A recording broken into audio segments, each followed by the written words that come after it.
안녕하세요. 시니어 정보쇼입니다. 요즘 물가가 심상치 않습니다. 어딜 가도 가격 인상이고 마트에서 장을 봐도 별로 산 것도 없는 것 같은데 몇만 원은 우습게 넘기게 됩니다. 요즘같이 살기가 어려워지는 시기에 선생님들께서는 돈 관리 어떻게 하고 계신가요?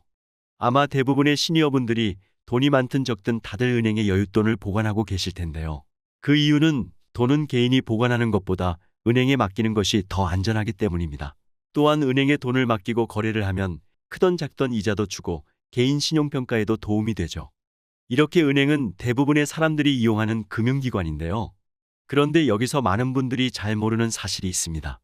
누군가 여러분의 돈을 자꾸만 강탈해 가려고 하는 것이 꼬박꼬박 당신의 예적금을 받아가는 은행과 보험료를 내고 있는 보험사라면 믿으시겠습니까? 지금은 이자율 0%대의 초저금리 시대입니다. 금융기관에 현금을 맡기기만 하는 것은 생면부지 남에게 월세를 주는 것과 다름이 없습니다. 인플레이션을 일으키는 정부처럼 은행과 보험사는 지금도 여러분의 코앞에서 주머니를 털고 있습니다. 이것이 무슨 말인지 모르시겠다고요? 그렇다면 우선 화폐의 현재 가치와 미래 가치를 이해해야 합니다. 여기 1,000만 원이 있습니다. 이 1,000만 원은 10년 뒤에 1,000만 원과 가치가 같을까요? 아닙니다.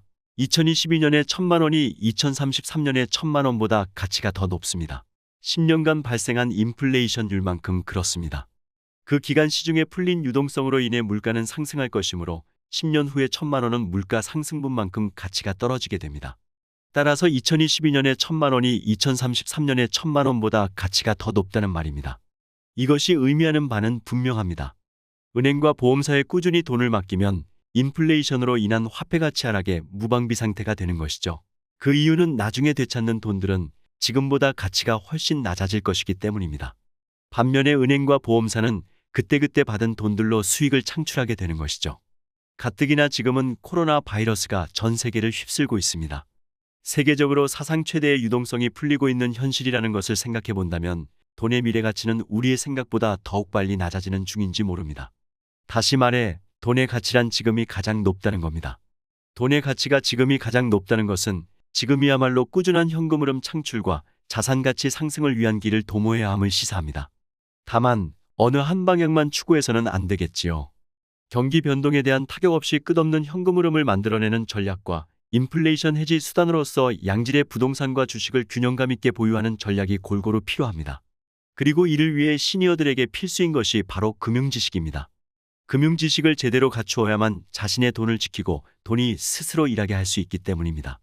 특히 노년이 되면 돈이 필요할 때 쉽게 찾아서 쓸 수 있는 현금이 있어야 노년 삶이 힘들지 않습니다. 노년에 여윳돈이 있는 분들이 안전한 곳에 투자한다며 당장 돈이 나오지 않는 땅이나 건물에 있는 돈을 모두 투자하면 갑자기 큰 병에 걸렸거나 급하게 쓸 돈이 생겼을 때 사는 게 힘들어질 수도 있습니다. 이런 부동산 투자는 팔고 싶어도 쉽게 팔리지 않는 경우도 많아서 투자하실 때는 신중에 신중을 기하셔야 합니다. 이처럼 결국 노년에는 누가 뭐라 해도 현금이 최고입니다. 그래서 우리는 제일 안전하다고 믿는 은행에 목돈을 맡기는 경우가 많은데요. 그런데 문제는 철석같이 믿고 은행에 맡긴 내 돈이 사라지는 경우도 있다는 겁니다. 우리는 은행에 맡긴 돈이 사라졌다는 얘기를 요즘도 뉴스를 통해서 종종 보게 됩니다. 특히 은행 직원이 고객 돈을 빼돌리는 사건이 지금도 심심치 않게 일어나고 있는데요.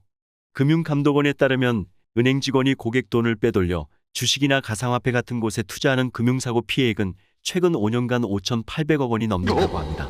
그러니 철석같이 믿었던 은행도 알고 보면 100% 안전한 곳이 아니라는 것이죠. 그렇기 때문에 은행에 있는 돈도 수시로 잘 있는지 확인을 해봐야 합니다. 이뿐만 아니라 은행이 안전한 곳이 아니라는 것을 우리는 이미 경험했었지요. 바로 IMF 외환위기 때 많은 은행들이 문을 닫거나 흡수되는 것을 보았습니다. 그렇기 때문에 은행에 돈을 맡길 때는 그 은행이 얼마나 안전한 은행인지부터 알아야 합니다. 그 이유는 은행도 파산의 문을 닫을 수 있기 때문이죠. 그러나 전문가들은 요즘 국내 은행들의 재무건전성은 1997년 말 외환위기 때에 비하면 많이 좋아졌으며 기업들의 부채 비율도 크게 낮아졌기 때문에 은행이 도산할 가능성은 거의 없다고 설명하고 있는데요. 그렇다고 해도 은행에 혹시 문제가 생기면 은행에 맡겨놓은 내 돈은 어떻게 될까요? 일반적으로 은행이 문을 닫을 경우 예금자 보호법에 따라 예금보험공사에서 고객 1인당 원리금 5천만 원까지는 보장해줍니다. 그러면 예금자 보호법이란 무엇일까요? 예금자 보호법이란 금융기관이 영업정지, 파산 등으로 인해 고객의 예금을 지급하지 못하게 될 경우를 대비해 예금보험제도를 운영해 예금자를 보호하고 금융제도의 안정성을 유지하고자 만든 법입니다. 예금보험공사는 금융회사로부터 보험료를 받아 기금을 만들어 두었다가 만약 금융회사가 고객의 예금을 지급할 능력을 잃게 되면 예금보험공사가 대신 지급하게 됩니다. 그렇게 보장해주는 돈이 1인당 5천만 원이라는 것인데요.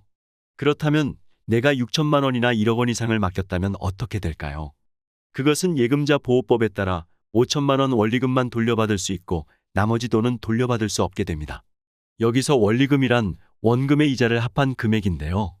그렇기 때문에 원금에다 이자를 합한 5천만 원까지만 보장해 준다는 겁니다. 이때 원리금 5천만 원에서 이자의 소득세는 공제됩니다. 그렇다면 내가 같은 은행인데 지점만 다르게 각각 3천만 원씩 넣어놨다면 모두 보장받을 수 있을까요? 그러면 두 개 지점에 총 6천만 원 예금을 한 것인데요.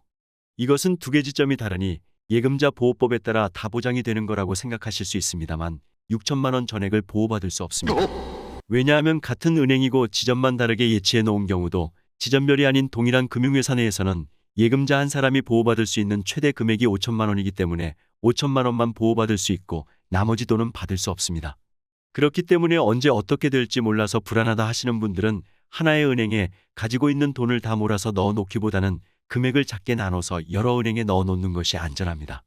이런 방법으로 돈을 넣어 놓는다면 우수 고객에게 주어지는 여러 가지 혜택은 받을 수 없겠지만 만약의 경우에 보장을 받을 수 있기 때문에 최악의 경우 돈을 못 받는 일은 없겠지요. 그래서 실제로 여유자금을 여기저기 넣어 놓는 분들도 많습니다.